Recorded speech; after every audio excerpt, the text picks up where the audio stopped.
Today is the day known as Magha Puja, the full moon day in February, known as Magha full moon.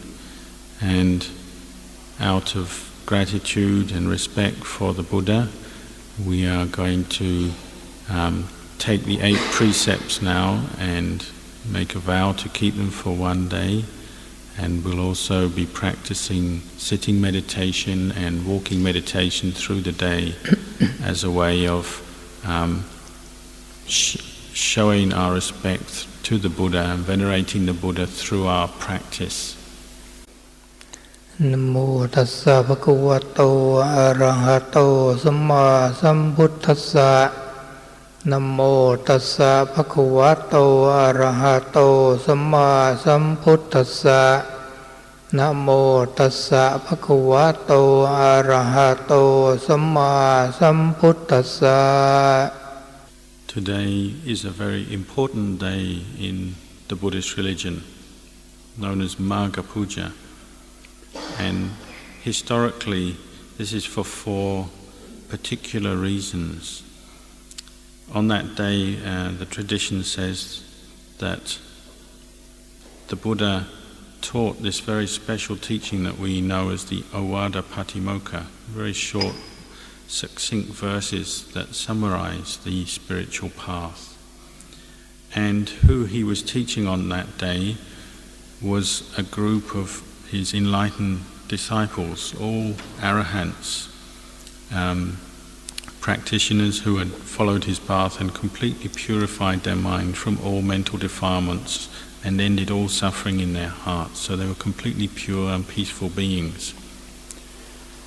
And they had all come together on that day in the Weluwana monastery where the Buddha was staying without any prior arrangement or announcement.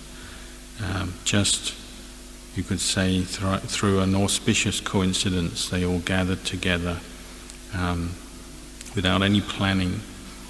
And that night they perform what we call the Patimokkha, the first time a Patimokkha, where the monks sit down together pure and recollect their rules, their discipline, their moral discipline. And this was a particularly pure Patimokkha because all the monks there were enlightened. They had completely finished the spiritual path and ended all their suffering. This occasion only happened once in the life of the Buddha. It was that rare. We here have all come together today. We have faith and an interest to practice, and we have a confidence in the Buddha, his teachings, the Dhamma, and the Sangha, those who practice and have realized the teachings. It's that confidence that brings us to practice in our lives. And here in Australia at Buddha Bodhiwana Monastery, which is a branch monastery of Venerable Ajahn Chah, the great forest master from Thailand, we have an auspicious place suitable for the practice of the Dhamma, for the development of meditation. So this is a very good chance, good opportunity, and a suitable place for us to come to practice together. What we call practicing puja, venerating and recollecting the goodness of the Buddha, Dhamma, Sangha through our practice. We should remember that for the Buddha to arise in the world is a very rare thing, a very difficult thing. The Bodhisattva who became the Buddha built up all the spiritual perfections, the parami, over many lifetimes with great difficulty until he was able to reach that point of enlightenment, and then out of compassion for all beings teach this same path to others. We're remembering that today. The teaching that he gave on Magha Puja, this full moon day in February, very short, succinct, Sabba Bhapasa Akaranang, meaning abandon unwholesome dhammas. Kusala Supasampada, develop wholesome dhammas. Satchitta Pariyotapanang. Bring your mind to purity through cleansing it through the practice. Bring the mind to purity and radiance. Etang Buddhana Sasanang. This is the teaching of all the Buddhas. That means that any Buddha that arises in the world will teach in this same way, this same method. It's the heart of Buddhist practice. The reason we have to aim and practice to abandon unwholesome dhammas is because they're the cause of all the suffering we have in life. The Buddha knew this, he could see this through his own practice, that all unwholesome dhammas are the origin of suffering in our hearts. They're the root cause. And that's not happened just one life, but for endless lives. We've been caught into suffering of different kinds because of the presence of unwholesome dhammas in our hearts. So these have to be abandoned if we're to try and find true peace and happiness. And the way we practice to abandon unwholesome dhammas, we do this on 3 levels. On the level of our actions, bodily actions, our speech and our mind. Abandoning unwholesome dhammas on the level of our actions means keeping these precepts, undertaking to not take life, not harm or take life other beings, animals, humans, undertaking to refrain from stealing, taking what is not given, undertaking to refrain from sexual misconduct and all forms of harmful, abusive sexual behavior. The second level is on the level of speech. When we practice abandoning unwholesome dhammas on the level of speech, we mean to avoid and refrain from lying or untruthful speech, to refrain from speech that is harmful but leading people to dislike each other, hate each other, and split into factions. Avoiding and refraining from speech that is coarse and unpleasant to the ear. And refraining and avoiding speech that is frivolous and leads to the loss of mindfulness. The final and most refined level of abandoning unwholesome dhammas is the mind itself. It means abandoning what we call mano tucharita, which means all forms of unwholesome intentions that can arise in this mind. Developing mindful awareness and wisdom to see the unwholesome nature of these intentions and let them go, abandon them. That means unwholesome intentions rooted in greed and attachment, unwholesome intentions rooted in payabhata, anger, ill will, unwholesome intentions and thinking rooted in miccha ditthi, that is wrong views and deluded views about things where we misunderstand truth, misunderstand reality. Once we take refuge in the Lord Buddha and we respect his teachings and want to follow the path, then we display this as we did just now. We chant Namo Tassa Bhagavato Arahato Samma Sambuddhassa. That phrase means that we pay homage, we revere and we respect the truth that the Buddha was pointing to. These words Namo also refer to the basic elements of our existence, physical elements of earth and water. So when we're reciting Namo, we're actually inclining our minds to just contemplate the very simple fact that this body and our existence comes together from these basic elements. We also just recited Buddhang Saranang Gacchami, Dhammang Saranang Gacchami, Sanghang Saranang Gacchami. And we did this 3 times, for the first time, the second time and the third time. What we're doing when we do this is really focusing our mind on this refuge of the Buddha, the teachings and the Sangha. And this is something we have to do repeatedly, constantly in our daily life, to keep bringing the mind back to that which is wholesome and good, the Buddha, the Dhamma and the Sangha. If we really take refuge in the Buddha, Dhamma, Sangha, then this can be the beginning of our spiritual growth and all spiritual prosperity and happiness in life. Because it gives us a foundation and a standard by which we can live by. The Buddha, the Dhamma, the Sangha give us a guideline to follow, a way to follow, a way of a teaching to follow in our daily life that will lead to happiness. This way of to practice and to develop, this is the second of those short teachings the Buddha gave on the night of Magha Puja, Sabba Papasa Akaranang, developing wholesome dhammas, developing this wholesome way of body, speech and mind. We have to see that when we come into this world as human beings, and over time we end up creating attachments through our own misunderstanding and ignorance, and those attachments can cause us suffering and stress in life.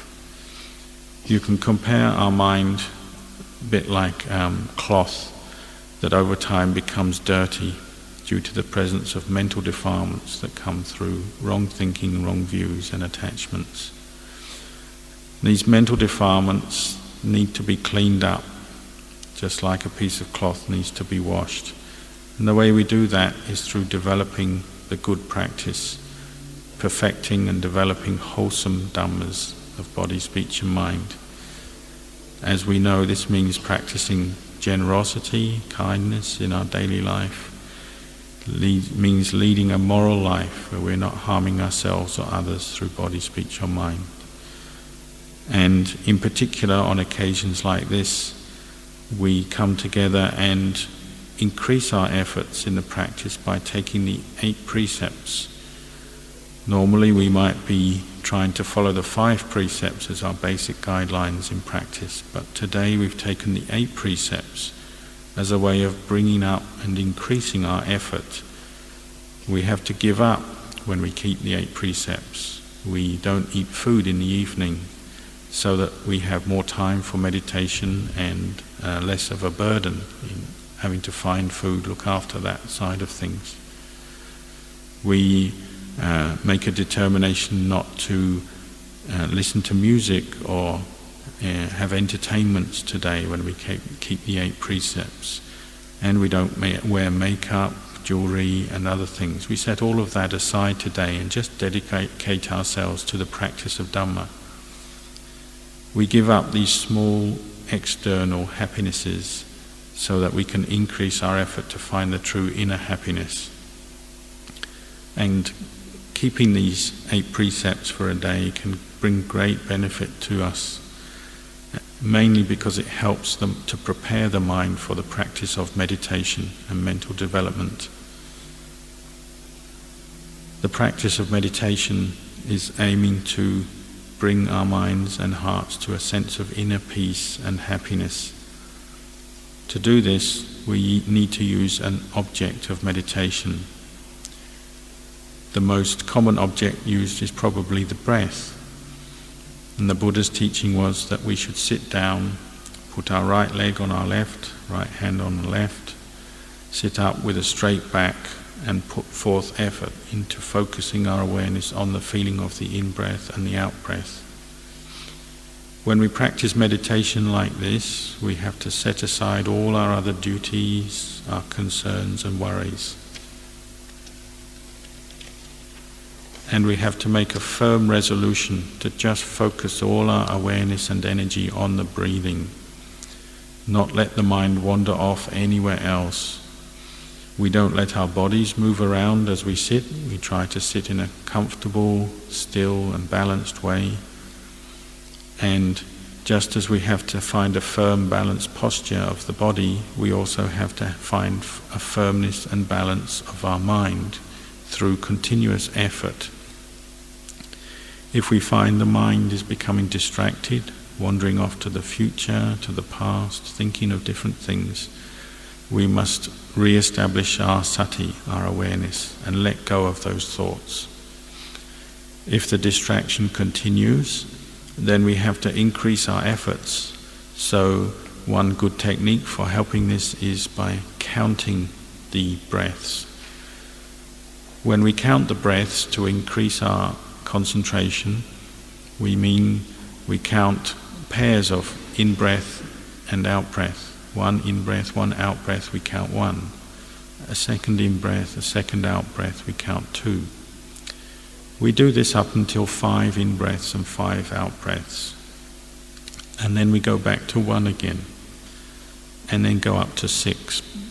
Back to 1 again, and then up to 7. Back to 1 again, and eventually we go up to 10 fully aware in-breaths and out-breaths. When we've reached 10, then we start all over again, go back to 1. The aim of this practice is to get to the point where the mind just knows the in-breath and the out-breath and is not thinking or distracted by anything else. It lets go of all other concerns, worries, thoughts. It's not bothered by those things. It's just focusing very peacefully and mindfully on the breath. From this, our mind will become stable and firm and one-pointed. When we find that it does become one-pointed and concentrated, if it retreats from that state, pulls back and starts to think, then re-establish awareness on the breath or on Buddho and allow the mind to settle down and become stable again, or enter into that state of samadhi again. When the mind seems firm and stable and calm, when it finally starts to withdraw from that state and thoughts arise in the mind, then that is the time to contemplate. Turn our attention to contemplate this body, our physical body, and to contemplate it, to see that anicca, the impermanence, the dukkha, and the anatta of this physical body, that it's a not self, it's not really ours. It's by developing this wisdom and understanding that we can really purify our minds, bring our minds to right view and understanding. And this is the last teaching of the Ovada Patimokkha that the Buddha gave on Magha Puja, Satchitta Pariyotapanang, bringing the mind to purity and clarity. Once we are practicing meditation, then we have to learn how to deal with the distracted mind, or the thinking and the stress that might arise. If we find that there's too much thinking and distraction, as we're sitting meditation trying to focus on the breathing, another method to deal with it is to use our wisdom, our intelligence, to contemplate the dhamma. This is where we're using wisdom to give rise to samadhi, or state of calm concentration. As we sit, we can straight away start contemplating the Dhamma. Contemplate this body to see that it's not self, empty of self, and subject to change, and an unsatisfactory thing. If you're contemplating this body, you can observe and recollect how we've come into this world. We started as an embryo in mother's womb, and then over time, through feeding, nourishing with solid and liquid food coming from the 4 elements, that this baby, this embryo, grows up into a baby, and then a child, a youth, goes into middle age, then old age, goes towards death. When we contemplate this, we see that this body is constantly subject to change. It's always changing, growing, changing, and degenerating as well. The hair is changing. It grows up, gets longer, it falls out, it changes its colour, goes from dark to grey to white, drops out. Our nails change. Our teeth are changing. They get cracked, get chipped, they can drop out. Our skin is changing from the skin of a young person through to the skin of an old person. It's always changing. This is the aging process, or the impermanence of the body, that we can contemplate and see in our mind's eye with wisdom. We can also contemplate to see that this body is subject to illness, discomfort, pains of different kinds. We can't avoid any of this even if we wish to. Nobody can avoid pain, discomfort coming to the body. Nobody can avoid the change that comes to this body. So wisdom is when we accept that this body is anicca, dukkha, anatta. It's impermanent, it's unsatisfactory, and it's not ourself. It doesn't. We can't control it. It's not a self that we can control and make do what we want. That's the nature of sankhara. Sankhara means conditioned things. And this truth is affecting us all the time. Since our very first breath when we were born, we are experiencing anicca, dukkha, anatta all the time. So when we contemplate this, we are seeing that this body, this mind is subject to impermanence, unsatisfactoriness and not self, subject to change, subject to dukkha. Because it's changing, it's dukkha. It's unsatisfactory. We can't keep it the same forever. We can't keep it one way or the other. We can't just have pleasant experiences. We have pain as well. We can't just stay young. We get old as well. So it's in its nature, this body is dukkha. It's unsatisfactory. Every day we get hungry because of the lack of food. When we've eaten food, we digest it, we get hungry again. And this is dukkha. Every day we experience little pains, sometimes very unpleasant, big pains, and this is dukkha. Illness is dukkha. This body is the source of all illness. It's the source of all dukkha and suffering. When we contemplate like this, then it leads to a sense of detachment. It's no longer such an important thing, something to be infatuated with, because we're seeing the truth. We see that this body is made up of the four elements: the earth element, the fire element, the water element, and the air element. And these elements come together for a temporary period and then break up and separate again at death. When you contemplate this, you can see really that they're empty of self. There's no self in the four elements. There's no self in the air, in the heat of the body, in the moisture and liquid of the body, or the earth solidity of the body. There's no self there. All of those arahants who gathered together on this day, Magha Puja, in the time of the Buddha, they had seen these truths and understood them. They had seen the anicca, dukkha, anatta of the five khandhas, this body and this mind. They had no delusions left, no doubts left about that. So they had no more attachment, no more anger, and no more delusion.